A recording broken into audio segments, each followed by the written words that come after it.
buenas, mi nombre es Gael Espinosa Hernández y hoy vengo a traerles varios temas de la materia de humanidades.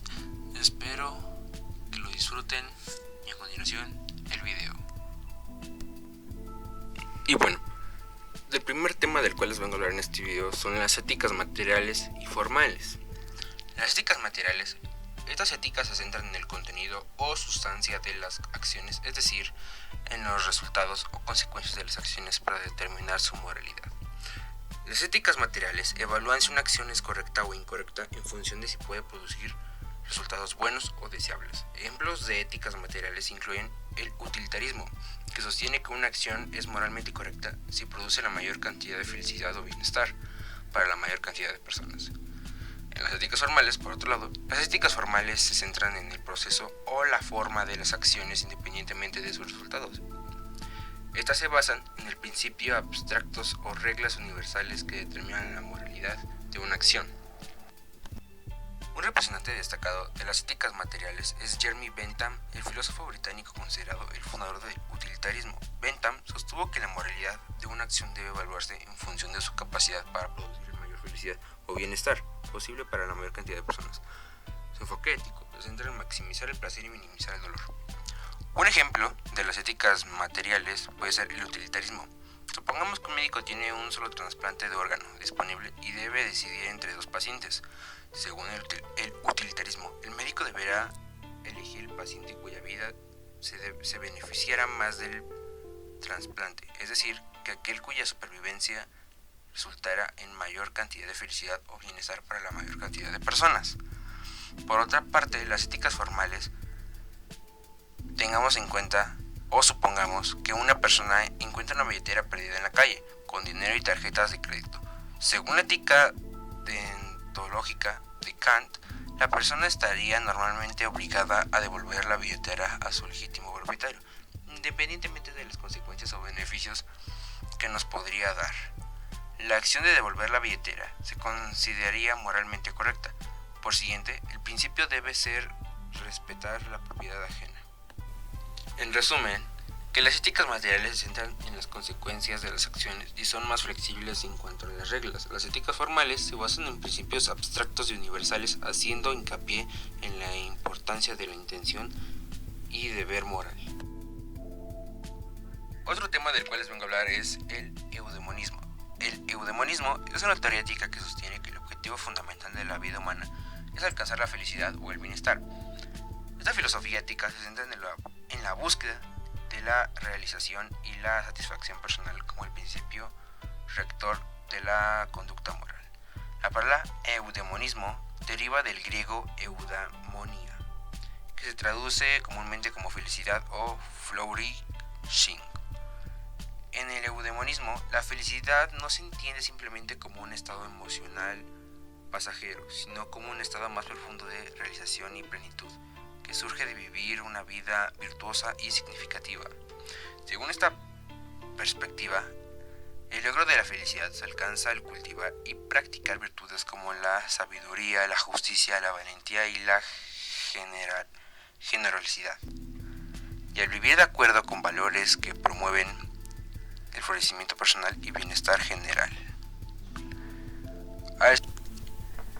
Aristóteles es ampliamente conocido como uno de los principales representantes del eudemonismo. En su obra ética más conocida como Ética Nicómaco, Aristóteles expresa su teoría ética basada en la búsqueda de la eudaimonía o felicidad.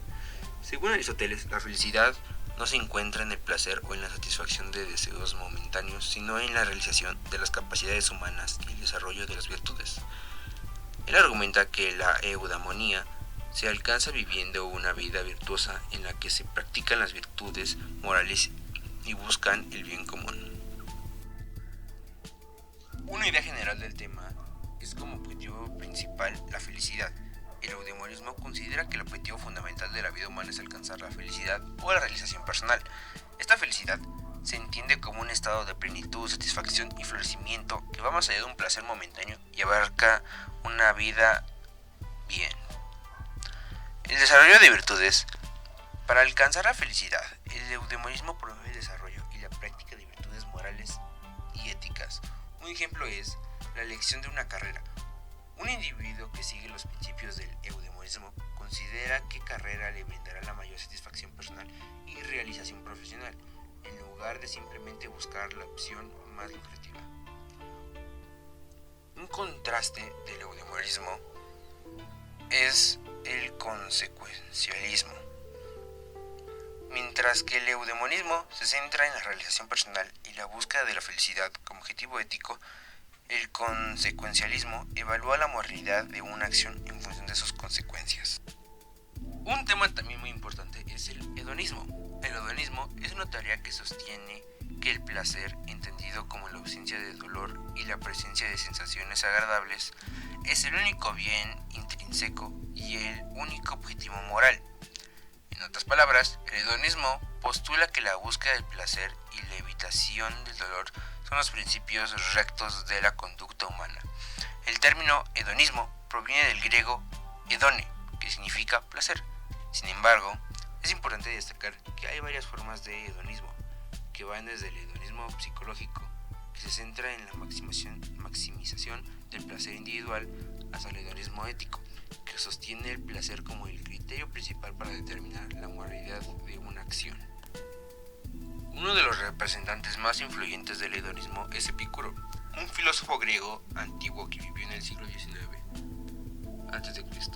Epicuro fundó la escuela filosófica conocida como el epicurismo, que se basa en la gran medida de los principios del hedonismo.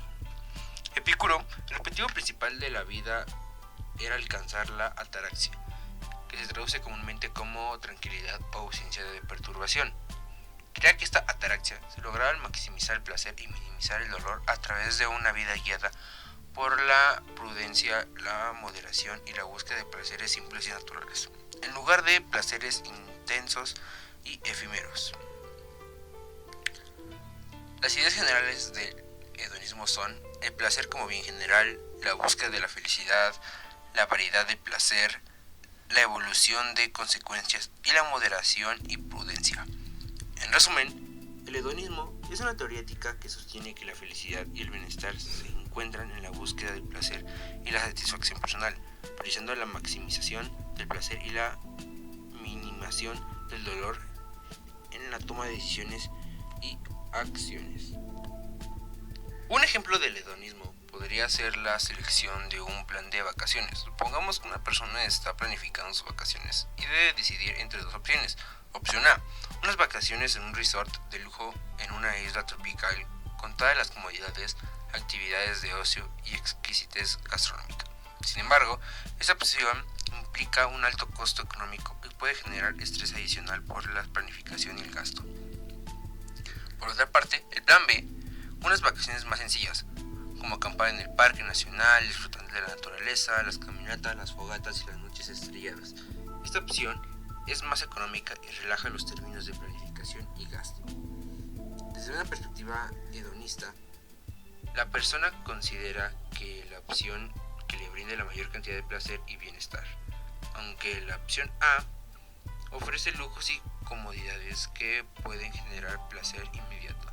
La opción B puede proporcionar una experiencia más auténtica y tranquila, en contraste con la naturaleza, lo cual puede generar un placer más profundo y duradero. La idea con la que se puede comparar es la deontología contra el hedonismo. La deontología se basa en el cumplimiento de deberes y principios éticos universales independientes de las consecuencias. Contrasta con el hedonismo, que se centra en la búsqueda del placer como el objetivo moral principal, mientras que la deontología podría exigir el cumplimiento de deberes incluso si esto implica satisfacer el placer personal. El hedonismo considera moralmente correcta una acción simple y cuando produzca placer o minimice el dolor. Ya casi por terminar estos temas, tenemos el tema del utilitarismo, que es una teoría que sostiene que la moralidad de una acción debe evaluarse en función de sus consecuencias, especificaciones en términos de las utilidades o bienestar que produce para las personas afectadas. En otras palabras, una acción es considerada moralmente correcta si produce el mayor bienestar posible para la mayor cantidad de personas. El utilitarismo se basa en el principio de la utilidad, que sostiene que la felicidad o el bienestar es el único intrínseco y el único objetivo moral. Esta felicidad se entiende como la maximización del placer y minimización del dolor. Por lo tanto, una acción es moralmente correcta si aumenta la felicidad general y disminuye el sufrimiento general. El representante más destacado es Bentham, que sostuvo que la felicidad o el bienestar es el único bien intrínseco y el único objetivo moral, y que todas las acciones deben ser evaluadas en términos de la cantidad de felicidad que producen. Para Bentham, la felicidad se entiende como la maximización del placer y la minimización del dolor, y argumentó que la sociedad debería ser organizada de manera que maximice la felicidad general. Su obra más influyente es Introducción a los principios de la moral y la legislación, de 1789, donde expuso su idea sobre el utilitarismo y su aplicación en la legislación y la política. En esta obra, Bentham abogó por una legislación basada en el principio de la utilidad que busca el mayor bienestar para el mayor número de personas. Las ideas generales del utilitarismo son el principio de la utilidad, el consecuencialismo, consideración de los intereses de todos. Las variantes son varias, pero existen diferentes formas del utilitarismo, incluyendo el utilitarismo actuarial, que evalúa las acciones individuales, y el utilitarismo de reglas, que produce según reglas o normas que maximizan la felicidad general en lugar de evaluar cada acción individual. Un ejemplo del utilitarismo es la distribución de recursos en la salud pública. En un sistema de atención médica con recursos limitados, el utilitarismo podría guiar la asignación de recursos privados a gente que aún no tenga acceso a estos, que maximice el número total de vidas salvadas o años de vida añadidos, en lugar de dar preferencias a ciertos grupos democráticos o individuos. Para contrastar con el utilitarismo, es la ética de la virtud contra el utilitarismo. La ética de la virtud se centra en el desarrollo del carácter moral y la adquisición de virtudes como la sabiduría, la valentía y la generosidad. Contrasta con el utilitarismo, que evalúa la moralidad de una acción en función de su consecuencia y su impacto en la virtud total. Y el último tema del cual les estaré hablando en este video es el existencialismo. El existencialismo es una corriente filosófica que surgió en Europa durante el siglo XX, especialmente en la década de 1930 y 1940. Se caracteriza por su enfoque en la experiencia individual y la libertad de elecciones, así como por su preocupación por los problemas de la existencia humana, como el sentido de la vida, la libertad y la responsabilidad y la angustia. En términos generales, el existencialismo sostiene que la existencia precede a la esencia, lo que significa que los individuos no tienen ninguna naturaleza especial definida o propósito inherente. En cambio, cada persona es responsable de definir su propia existencia a través de sus elecciones. Uno de los representantes más destacados del existencialismo es Jean-Paul Sartre. Sartre fue un filósofo, escritor y activista francés del siglo XX, conocido por su influencia en el desarrollo y popularización del existencialismo. Su obra más influyente es El ser y la nada, de 1943, donde desarrolla gran parte de su filosofía existencialista y acciones para contrastar el existencialismo con otras corrientes filosóficas que podemos examinar. Un ejemplo es el existencialismo contra el utilitarismo, entre comillas el secuencialismo. Mientras que el existencialismo se centra en la experiencia individual, la libertad y la autenticidad, el utilitarismo se preocupa principalmente por maximizar el bienestar o la utilidad total en función de las consecuencias de las acciones. El existencialismo pone énfasis en la responsabilidad personal y las elecciones individuales, mientras que el utilitarismo evalúa la moralidad de una acción en función de su capacidad para producir el mayor bienestar para el mayor número de personas, independientemente de las experiencias o elecciones individuales. Un ejemplo del existencialismo puede ser una persona que se enfrenta a una decisión moralmente difícil, como elegir entre seguir una carrera que ama pero que tiene menos seguridad financiera, o tomar un trabajo estable pero que no le apasiona.